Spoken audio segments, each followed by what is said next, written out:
देखिए, जैसे दवा एक्सपायर्ड हो जाता है ना, तो उस दवा का कोई काम नहीं रह जाता है, मतलब अनुपयोगी हो जाता है दवा।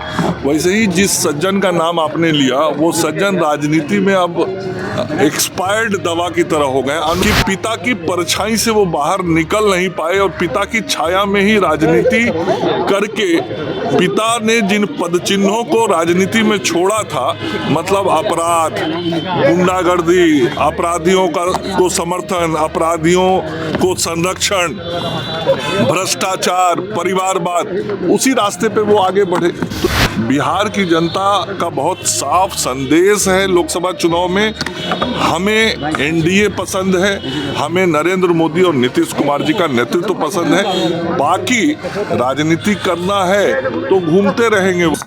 देखिए, जैसे दवा एक्सपायर्ड हो जाता है ना, तो उस दवा का कोई काम नहीं रह जाता है, मतलब अनुपयोगी हो जाता है दवा।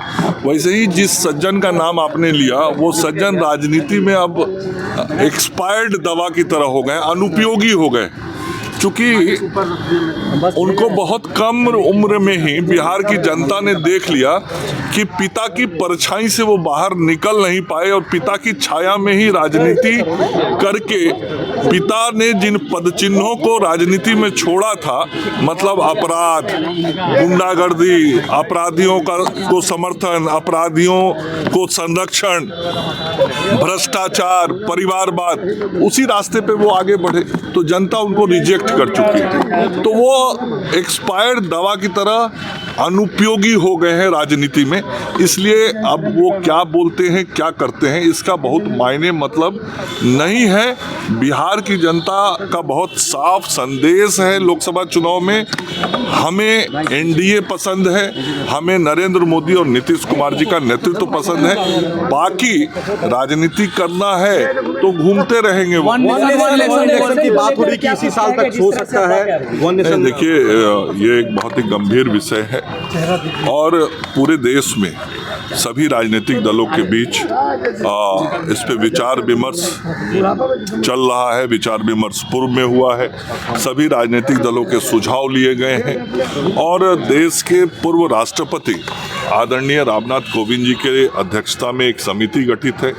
उस समिति ने एक प्रारंभिक रिपोर्ट भी तैयार किया था और सभी राजनीतिक दलों से विचार विमर्श करने के उपरांत जो विचार बनेगा, जो सुझाव सभी के आएंगे, उसके आलोक में कोई भी निर्णय होगा। तो अभी सब कुछ यह प्रक्रियागत है।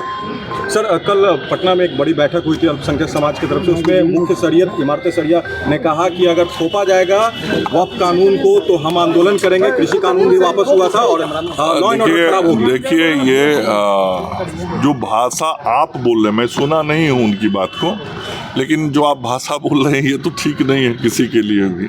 और यह लोकतांत्रिक देश है, प्रजातांत्रिक देश है, संविधान से देश चलता है, संविधान की व्यवस्थाएं हैं और संविधान की व्यवस्थाओं में जब कभी कहीं सुधार की ज़रूरत पड़ी है तो आज़ादी के बाद से अभी तक बहुत सारे सुधार किए गए हैं और हमारे आदरणीय प्रधानमंत्री नरेंद्र मोदी जी के नेतृत्व में कई सुधार देश के अंदर हुए हैं।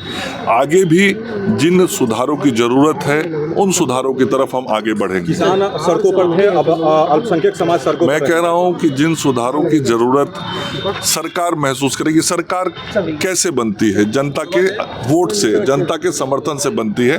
तो जनता ने जो मैंडेट दिया है उस मैंडेट के अनुसार हमें जो भी आवश्यक इस देश के लिए लगेगा वो काम निर्णय करके करेंगे, सभी से बातचीत करके।